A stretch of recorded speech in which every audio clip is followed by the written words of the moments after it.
mark on his forehead is a testament to his 5 times a day prayer routine, but his designer goatee belongs in some kafir fantasy.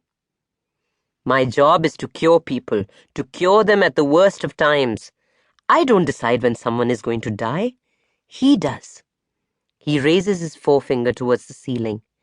Alice Bhatti looks at the ceiling fan in confusion. Put your faith in Phillips, it says. If the relatives of the deceased are in Dubai and Toronto, she wonders, then what is the deceased doing in this death hole, otherwise known as the Sacred Heart Hospital for All Ailments? Rights of admission reserved, it says in 3 languages on the signboard at the entrance. Enter at your peril, someone has scrawled under it, summing up the customer's sentiments. Leave your firearms and faith at the gate, says another sign under a small wooden cross, slightly askew and not painted in a long time, in the hope that people will forget that it's a Catholic establishment. This is not the kind of gate where anybody leaves anything. This is not the kind of place where people forget where you come from.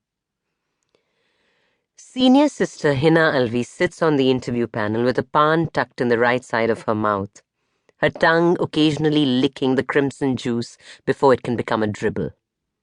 This well-timed anticipatory lick will remain her main contribution to the proceedings. Alice Bhatti doesn't need an advanced nursing degree to know that Sister Hina doesn't like her. The only consolation is that there isn't much that Sister Hina Alvi does like. Alice smiles at her in the futile hope of winning her over. Nothing. She looks at her terrifying poise, the imperceptible movement of her jaw, the crimson lips, and her eyes that seem to be taking part in the discussion, and realizes that Senior Sister Alvi's feelings towards her are slightly stronger than indifference. She hasn't yet decided whether this Alice woman even exists or not. Dr. James Pereira, the chief medical officer of the hospital, is Alice Bhatti's only hope on this panel. He is the CMO for no reason other than the fact that he inherited the sacred from his father, and he inherited it because of his inability to say no. But who can say no to a dying father who is pressing the family Bible into your hands? He sits with his fist under his chin and seems to be wondering how long before Ortho Sir will start healing multiple fractures with the power of his principled stance. Alice looks at him and realizes that if Dr. James Pereira is your best hope in this world, you'd better abandon all hope. And what do you want? Ortho Sir looks at her as if she is a child trying to interrupt a grown-up conversation. A&E vacancy. Dr. Pereira speaks before Alice Bhatti can turn and run. Please have a seat, Alice. Normally, Alice finds Dr. Pereira's politeness irritating. Sir, if you don't mind, I would like to inform you that the gentleman you accompanied to this hospital at the time of his admission has breathed his last. She always thinks his struggle to bring order to this world through the practice of good manners is a bit pointless, but she likes every word of it now.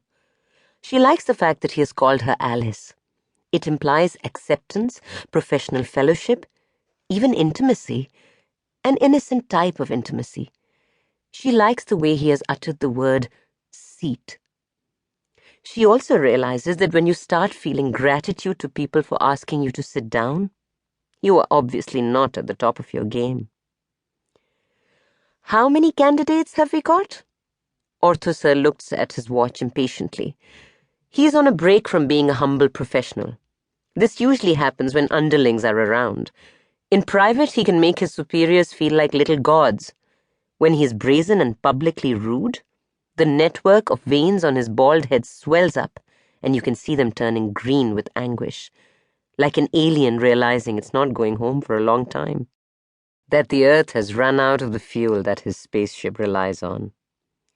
Only the lonely, Dr. Pereira says, looking optimistically at both his colleagues. Senior Sister Alvi curls her lip in a smile that seems to suggest she knows the con, has heard the joke before, but is too far above all of this to bother.